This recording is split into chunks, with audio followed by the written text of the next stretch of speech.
sa aking channel. I'm Daisy Treat. Ayan, nagpunta-punta tayo dito sa United San Pedro, dito sa NWOW, isa sa kanilang branch. At tumingin tayo, nag-inquire ng 4-wheel e-bike nila.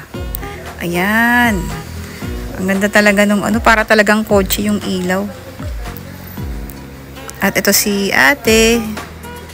In-assist niya ako sa aking mga tanong. At ito nga pala ang kanilang NWOW EMC Gold. At mas pinalaki siya. Siya ay 5-seater. Let's go. Pasok tayo sa loob. Ayan, meron din silang speaker. At may USB na rin. Pwede mo siyang lagyan. And ito naman yung battery ng kanilang NWOW EMC Gold. Bali 5 pieces siya. 62 volts. 23 ampere. And ayan, dito naman tayo sa, ito yung kanilang accelerator. At katabi niya yung brake. Ayan, para talaga siyang kotse, no? Taray. And then may handbrake sa gilid. Ayan. At may electric fan. Side mirror. High blood. Ayan, may problema kasi hindi siya gumagana. Ayan ang panel board. Ayan, ito yung, yan, touch screen daw yan, yung panel board. So, hindi siya mabuksan kasi may problema yata.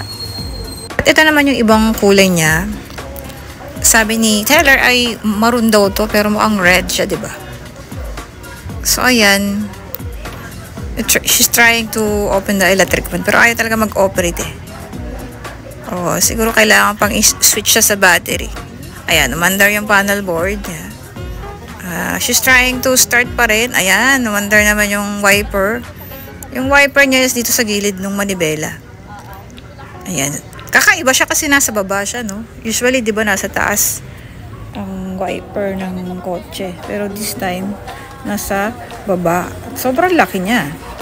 At dito sa driver seat, ayan, pwede kang magtabi pa ng isa kasi 5-seater siya. Ayan. Tapos sa likod, 3 pwede. Kaya 5-seater. Pwede talaga siya pang family. Ayan naman, ito ay pang reverse. So, atras sa bante lang, iniikot lang siya. At ayun, sa baba, may accelerator at brake din siya. At ito naman yung pailaw. Signal light, ayan. Tapos yan, pwede naman siya i-drive para siyang kotse talaga.